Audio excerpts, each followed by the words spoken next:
the mythical god Mercury, symbolizing fleet, effortless travel. The main entrance hall is a symphony in color and a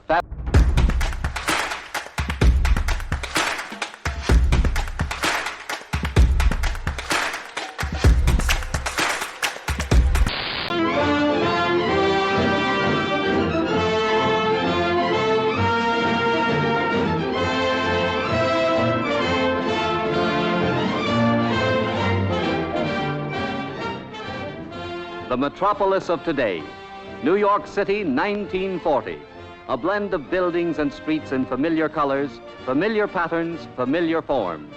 Here are the materials we have used for years, architectural forms to which we are accustomed, life as we know it and live it today. Our camera sweeps the horizon, turning in the direction of a new world that symbolizes man's dreams, prophecies, hopes, and aspirations.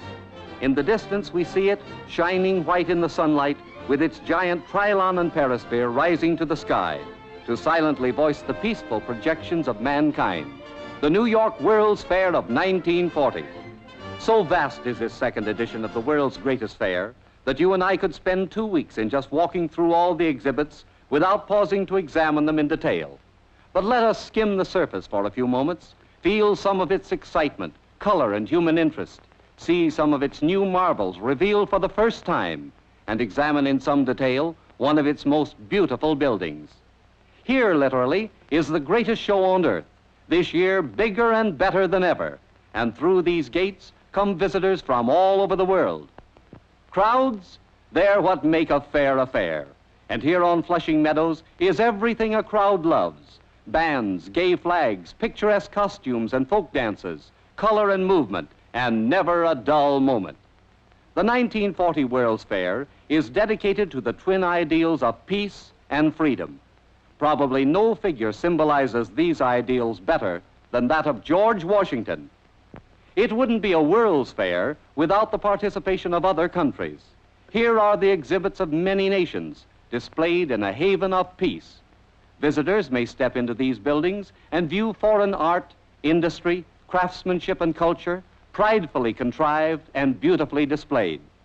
The United States government, in its own beautiful building, gives an account of its stewardship, and the states have their own displays, dramatizing their attractions, their products, their history, and their progress. On every side is the beautiful and the strange, man-made waterfalls designed as an integral part of buildings, thundering in an incredible cascade, fountains leaping and dancing in the sun, flowers and lovely landscaping, unsuspected angles and vistas, a paradise for the camera fan. There's so much to see and wonder at, now and then we simply have to stop for rest and refreshment. Ah, that's an idea. Even in the midst of all these wonders, Mrs. Elmer and the children must have their ice cream cones. For the real key to what the future holds for us, look to the exhibits of industry and trade.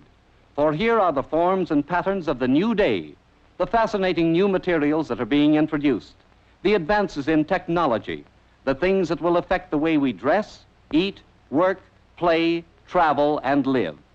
Here are the advances in metals and plastics, the drama of progress in electricity, gas, oil, rubber, glass, the new materials for the building of homes, the new in-home furnishings and housekeeping, the improvements in communication and transportation, the authentic forecasts of life as we will come to know it. In the transportation zone, visitors find one of the most beautiful, certainly one of the most dynamic, and according to attendance records, one of the most popular industrial buildings in the fair, the Ford Exposition Building. Newly designed for 1940, the Ford building, together with its gardens, covers 7 acres. It is strikingly modern in design and full of action. To the left of the front entrance is a huge statue of the mythical god Mercury, symbolizing fleet, effortless travel. The main entrance hall is a symphony in color and a fascinating introduction to what follows. Here is a panorama of the motor car age, starting with the first Ford car, built in 1903, and coming down to the present Ford, Deluxe Ford, Mercury, Lincoln Zephyr, and Lincoln, style leaders for the road of tomorrow. Visitors pause long before Henry Ford's first gasoline engine and marvel at the huge Mobile mural by Henry Billings, the first moving mural in the world, symbolizing the dependence of industry upon pure science. From 10 in the morning until 10 at night, the Industrial Hall is a scene of activity, with crowds thronging around the manufacturing exhibits. And dominating this scene is the central exhibit, the Ford Cycle of Production, a giant turntable 100 feet in diameter, weighing 152 tons and floated in 20,000 gallons of water. Here, dramatized by delightful activated models, is the story of how the automobile industry spreads employment back through its suppliers, back to the raw materials, and the millions engaged in their production. 27 typical raw materials are traced through their processing stages to the finished parts of a Ford car. With the cycle of production as a background, other exhibits show actual operations, the casting of molten iron, the growing use of farm products in industry, with a demonstration of soybean processing and the making of plastics, and a dramatic contrasting of handwork and machine work. This exhibit shows that the Ford car, if made by hand, would cost about $17,000, while machinery makes cars at prices people can pay and creates millions of jobs as a result.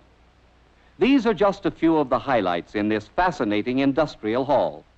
Directly off this hall is the new Ford Theater, where seated in cushioned, air-conditioned comfort, visitors witness a veritable 3-star production, a ballet fantasy called 1,000 Times Nay, in which a talking horse takes the feature comedy role, a gala style show that combines the latest in fashions with the newest in motor car designs, and a full-length Technicolor motion picture titled Symphony in F, wherein the figures of the cycle of production come to life and tell an interesting tale.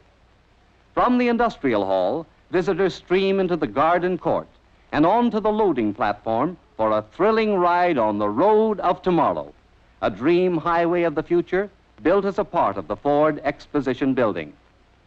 In brightly colored Ford, Mercury, and Lincoln Zephyr cars, visitors are driven around this road of the future for more than half a mile, up the spiral ramp showing how traffic can be lifted to the express level without wasting space, around and through the building itself.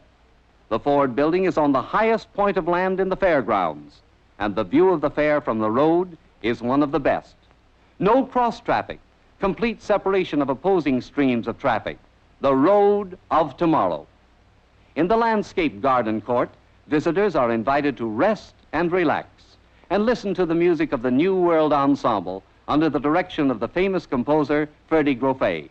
Using the latest type of electronic instruments, Mr. Grofé creates novel and interesting musical effects.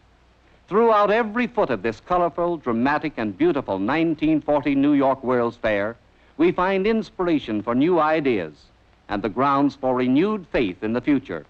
Inspiration and faith that are truly needed by every individual today. And it wouldn't be a World's Fair without an amusement section. On the Great White Way, there's fun for young and old. Here are new ways to enjoy yourself, new 1940 thrills and excitements. Here's a parachute jump, not for daredevils, but for all of us to try. Music, games, excitement. Some walk and some ride. Everybody buys souvenirs, and everybody eats, whether it's a packaged lunch or a full meal in one of the many restaurants. And when the day gives way to night, the pageant of beauty starts all over again in a different way. For the march of science has brought new brilliance in lighting, new panoramas of color to delight the eye. And then, of course, the fireworks, beauty, action, color, drama, the greatest show on earth, the 1940 World's Fair.